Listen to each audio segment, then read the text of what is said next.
토라포션 10번째, 미케츠 창세기 41장 1절에서 44장 17절 말씀, 열왕기상 3장 15절에서 4장 1절 말씀, 고린도전서 2장 9절에서 16절 말씀입니다. 미케츠는 종말, 즉 마지막이라는 뜻입니다. 야곱의 가족들은 환난 가운데 있습니다. 기근으로 먹을 것이 없어 이대로 간다면 기아 상태로 죽을 수도 있습니다. 하지만 애굽에 가면 식량을 살 수 있다는 희망적인 소식을 듣습니다. 한편 애굽에서는 요셉이 바로의 꿈을 해석하는 지혜로운 사람으로 입증되어 애굽 총리의 자리까지 오릅니다. 애굽으로 식량을 사러 간 형들은 요셉을 만납니다. 하지만 형들은 요셉을 알아보지 못합니다. 창세기 42장 7절에서 8절 말씀입니다. 요셉은 그들을 보자마자 곧바로 그들이 형들임을 알았다. 그러나 짐짓 모르는 체하고 그들에게 엄하게 물었다.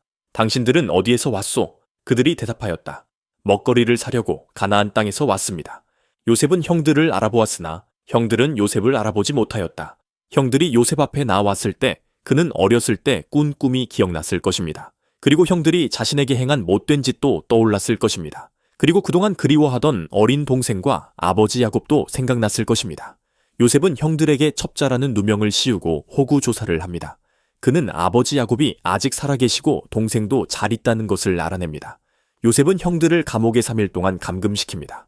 그리고 시므온을 인질로 잡고 나머지 형들은 곡식을 주어 돌려보냅니다. 단, 다음에 올 때는 베냐민을 데리고 와야 한다는 조건을 겁니다.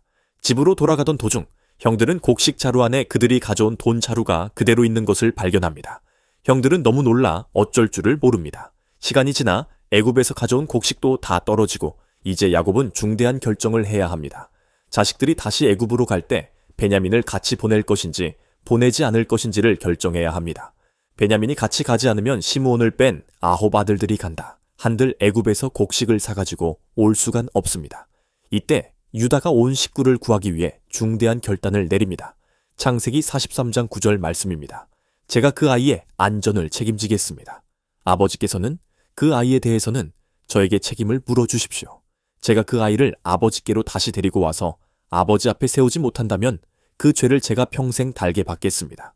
유다는 베냐민에 대해 책임을 지겠다고 야곱과 모든 가족 앞에서 맹세를 합니다.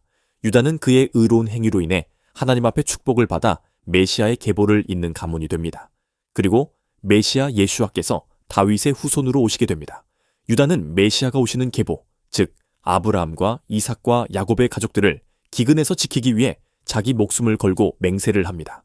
이렇게 해서 시므온을 제외한 10명의 형제들이 다 같이 애굽으로 내려갑니다. 애굽에 도착했을 때 요셉은 그들을 자기 집으로 초대합니다. 그리고 야곱의 안부를 물으며 베냐민도 만나게 됩니다. 그때 요셉은 울음을 참지 못하고 급히 자기 방으로 가서 통곡합니다. 오랜 동안 만나지 못했던 친동생 베냐민을 보자 더 이상 감정을 억누르기가 어려웠습니다. 이후 그들이 떠날 때 요셉은 관리인을 시켜 예전처럼 돈자루를 그들의 곡식자루에 다시 넣고 베냐민의 곡식자루에는 은잔을 숨깁니다. 가나안으로 돌아가는 길에 관리인은 요셉의 지시대로 그들의 곡식자루를 조사하고 그들에게 다시 누명을 씌웁니다. 베냐민은 이제 종이 될 운명에 처합니다. 그러나 이것은 요셉이 형들을 시험하기 위해 꾸민 일입니다. 형들이 베냐민을 그냥 버리고 떠난다면 형들은 예전과 달라진 것이 없겠지만 만약 그들이 베냐민을 보호한다면 그들은 예전과 달라진 것이 분명합니다. 베냐민의 자루에서 은잔이 발견되었을 때 형들도 같이 종이 되겠다고 하고 유다는 베냐민을 변호합니다. 그러자 요셉은 자기가 누구인지 밝힙니다. 오래전 요셉을 죽일 계획을 세우며 그의 미래가 어떻게 될지 궁금하게 여겼던 형들은 이제 동생 요셉의 꿈이 현실로 이루어지는 것을 봅니다. 유대 문헌에는 두 가지의 메시아의 모습이 나옵니다. 하나는 요셉과 같은 메시아이고 다른 하나는 유다와 같은 메시아입니다. 요셉 메시아는 동족을 위해 고난을 받는 메시아로 여겨지고 유다 메시아는 왕같이 적들을 정복하여 이스라엘을 구원하는 메시아로 여겨집니다. 요셉은 아버지 야곱과 형들을 구하기 위해 애굽의 종으로 팔려가 온갖 고생을 다하고 마침내 총리가 됩니다. 그리고 총리가 되어 야곱과 형제들을 자기 가족들을 구하게 됩니다. 창세기 45장 5절 말씀입니다. 그러나 이제는 걱정하지 마십시오. 자책하지도 마십시오. 형님들이 나를 이곳에 팔아 넘기긴 하였습니다만 그것은 하나님이 형님들보다 앞서서 나를 여기에 보내셔서 우리의 목숨을 살려주시려고 그렇게 하신 것입니다. 고난의 메시아 예수와는 유대인들에게 아직 감추어져 있습니다. 형들이 요셉을 알아보지 못한 것처럼 메시아이신 예수와는 그들의 눈에 보이지 않습니다. 하지만 유다의 왕으로 사자처럼 오실 때는 그들이 예수와를 알아보게 될 것입니다. 그때는 이스라엘이 민족적으로 회개하며 돌아오게 될 것입니다. 로마서 11장 25절에서 27절 말씀입니다. 형제자매 여러분, 나는 여러분이 이 신비한 비밀을 알기를 바랍니다. 그것은 여러분이 스스로 현명하다고 생각하는 일이 없게 하려는 것입니다. 그 비밀은 이러합니다. 이방 사람의 수가 다 찰 때까지 이스라엘 사람들 가운데서 일부가 완고해진 대로 있으리라는 것과 온 이스라엘이 구원을 받게 되리라는 것입니다. 그것은 성경에 이렇게 기록되어 있는 바와 같습니다. 구원하시는 분이 시온에서 오실 것이니 야곱에게서 경건하지 못함을 제거하실 것이다. 이것은 그들과 나 사이의 언약이니 내가 그들의 죄를 없앨 때에 이루어질 것이다. 이스라엘이 복음을 받아들이지 않으므로 열방에게 복음이 전해지고 마지막에 가서는 이스라엘을 국가적으로 회복시켜 마침내 열방과 이스라엘을 다 함께 구원하는 것이 주님의 계획입니다. 형들은 요셉이 애굽인처럼 옷을 입고 있었기에 알아보지 못했을 것입니다.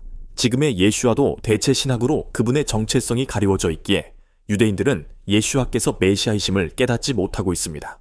요한계시록에는 마지막 때 성도들의 거룩한 모습이 나옵니다. 계시록 12장 17절입니다. 그래서 그 용은 그 여자에게 노해서 그 여자의 남아있는 자손, 곧 하나님의 계명을 지키며 예수의 증언을 간직하고 있는 사람들과 싸우려고 떠나갔습니다. 이들은 예슈아에 대한 믿음을 가지고 있으며 동시에 하나님의 계명도 중요하게 여겨 지키는 자들입니다.